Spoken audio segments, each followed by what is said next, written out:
പട്ടയം കൊടുക്കണം. ഞാൻ ചോദിക്കാം, ഇടുക്കി ജില്ലയിൽ ഇന്ന് ജീവിക്കുന്ന ആളുകൾക്ക് പട്ടയം കൊടുക്കാതെ എന്നായിരിക്കാനായിരുന്നു? ആരും എടുക്കാനും ദൈവം തമ്പുരാൻ മുഖ്യമന്ത്രി ആയാലും ഒന്നും ചെയ്യാൻ കഴിയില്ല. ഈ ആളുകളെല്ലാം ഇറങ്ങി വിടാനോ എങ്ങോട്ട് വിടാനോ എങ്ങും പോക്കുള്ളതാ. അതിപ്പോ ഉണ്ടല്ലോ, ജീവിക്കുന്ന ആളുകളെ സ്വന്തമായി ജീവിക്കട്ടെ, അവർക്ക് രേഖ ഉണ്ടാക്കി കൊടുക്കുക, ചുമ്മാതെ വേണ്ട.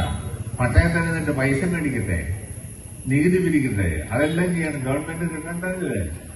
ഇതിപ്പോ എന്നാന്നറിയോ, ഒരു കണക്കിന് നമുക്ക് ലാഭമാണ്. നമുക്ക് നികുതി ഒന്നും കൊടുക്കണ്ടല്ലോ. ഇഷ്ടം പോലെ കൃഷി ചെയ്യാം, ഇഷ്ടം പോലെ എടുക്കാം, തിന്നാം, ജീവിക്കാം.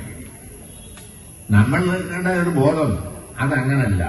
ഞങ്ങൾക്ക് നിങ്ങൾ ന്യായമായ രേഖ തന്നെ ഡിഗ്രി ആനുകൂല്യമൊക്കെ നേടിയത്, എന്നിട്ട് നാടിന്റെ പുരോഗതിക്ക് വേണ്ടി ആ പണം മുടക്കുക. അതാണ്. അല്ലാതെ ഗവൺമെന്റിനെ പറ്റി ജീവിക്കണമെന്ന് ഞങ്ങൾക്ക് താല്പര്യമില്ല. അതുകൊണ്ട് ഇതിനെ സംബന്ധിച്ച് നിവേദനം കൊടുക്കണം. ഫോറസ്റ്റുകാർ ശല്യത്തിൽ വന്നാൽ അതിനെ നേരിടണം. ഫോറസ്റ്റുകാർ 4-3-7 പേരേ ഉള്ളൂ. പോലീസുകാർ നിങ്ങളുടെ കൂടെ കൂടുമെന്നൊന്നും ആരും ധരിക്കണ്ട. അതിന് ഞങ്ങൾ വേറെ പണി ചെയ്തോളാം. ഫോറസ്റ്റുകാർ തന്നെ കാണും, ഇറങ്ങി നടക്കാൻ പരിശ്രമിക്കും. അത് ഞാനിത് പറയുന്ന അതിക്രമം നടത്താൻ വേണ്ടി പറയുന്നതുമല്ല, നടക്കാൻ പോകുന്ന കാര്യമാണ്. നിങ്ങൾ ശരിയായ മര്യാദയ്ക്ക് നിന്നില്ല, ഈ സംഭവങ്ങളെല്ലാം നടക്കും. അയ്യോ, അന്നേരം നിയമസമാധാന നില തുണ്ട കുളച്ചക്രം ഒന്നും പറഞ്ഞിട്ട് ഒരു കാര്യം ഉണ്ടാവില്ല. അതുകൊണ്ട് സംഘടിതമായി നിങ്ങൾ ശബ്ദമുയർത്തണം. വേണ്ടി വന്നാൽ തിരുവനന്തപുരത്തിന് പോകുന്നതിന് വലിയ തെറ്റൊന്നുമില്ല. ഗവൺമെന്റ് നമ്മുടെ അന്ന് നോക്കിയിട്ടൊന്നും കാര്യമില്ല. നമുക്ക് നമ്മുടെ കാര്യം പറഞ്ഞേ പറ്റൂ. അതല്ലേ, ആ വലിയ തെറ്റൊന്നുമില്ല. ഞാൻ പോകാം. അതെന്താ തെറ്റ്? ഇവിടെ കളക്ടറേറ്റ് വളയാ. ഏത് മാർഗവും സ്വീകരിക്കുക ഇവിടെ നിലനിൽപ്പിന് വേണ്ടി. അതിനുവേണ്ടി എല്ലാവരും തയ്യാറാകണം എന്നാണ് എന്റെ അഭ്യർത്ഥന. മറ്റ് സംഘടനകളെയും കൂടെ കൂട്ടി യോജിപ്പിക്കണം. എല്ലാവരും കൂടണം. ഫോറസ്റ്റുകാര് യാതൊരുവിധ അതിക്രമവും നടത്താൻ സമ്മതിക്കുകയില്ല. അത് നടത്തിയാൽ നിങ്ങളും ഞങ്ങളുമായി പ്രശ്നമാവും. പ്രശ്നമായാൽ നിങ്ങൾക്ക് വലിയ ബുദ്ധിമുട്ടുകളുണ്ടാവും. പിന്നെ അതുകൊണ്ട് എനിക്ക് തോന്നുന്ന ഇത് സംബന്ധിച്ച് പട്ടയം കൊടുക്കണമെന്ന് ആവശ്യം ഉന്നയിച്ച് ഒരു നിലപാട് നമ്മൾ എടുക്കണം. അതിന് ഞാനും കൂടി കൂടാ, ഇവിടുത്തെ മറ്റേ ജനപ്രതിനിധികളെയും കൂടെ കൂട്ടി ഒരു സംഘടിതമായ ഒരു നീക്കം നടത്തണം. അവശേഷിക്കുന്ന ആളുകൾക്ക് കൂടി പട്ടയം കൊടുക്കാൻ നടപടിയെടുക്കണം.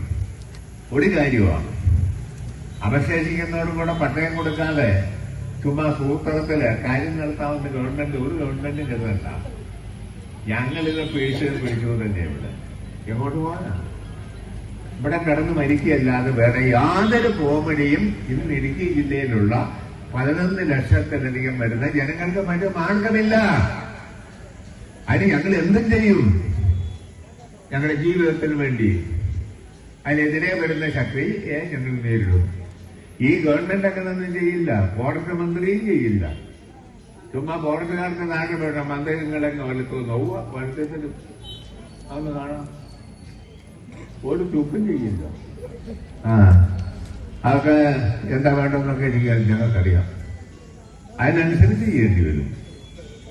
അതുകൊണ്ട് ഇപ്പം ഫോറസ്റ്റുകാരുണ്ടാക്കുന്ന ശല്യങ്ങളെല്ലാം അവസാനിപ്പിക്കാൻ നമുക്കൊരു ഒത്തുതീർപ്പെത്താം.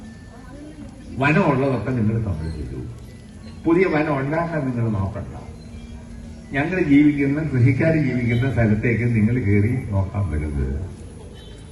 ഇതില്ലെങ്കിൽ പിന്നെ നിങ്ങൾ ഞങ്ങളുമായി ഗുസ്തിയാകും.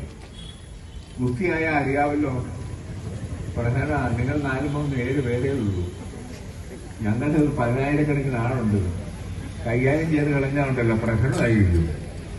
ഞങ്ങൾക്ക് അതിൽ താല്പര്യമൊന്നുമില്ല, അങ്ങനെ ചെയ്യണമെന്നുമില്ല. പക്ഷെ വരാൻ വഴിയുള്ള കാര്യമായതൊക്കെ. അതുകൊണ്ട് ഇന്ന് സമരത്തിന് തയ്യാറായിരിക്കുന്ന നിങ്ങള് കൂടുതൽ സംഘടിതമായ ശക്തമായ പ്രക്ഷോഭണത്തിന് തയ്യാറാകണം. ഫോറസ്റ്റുകാരെ മാത്രമല്ല റവന്യൂക്കാരെ നേരിടേണ്ട സ്ഥിതിയുണ്ട് എന്നാണ് എന്റെ അഭിപ്രായം. നമുക്ക് കൂടുതൽ ശക്തമായ സമരം ഇനിയും പ്ലാൻ ചെയ്യണമെന്ന് ഈ അവസരത്തിൽ നിങ്ങളോട് അഭ്യർത്ഥിച്ചുകൊണ്ട്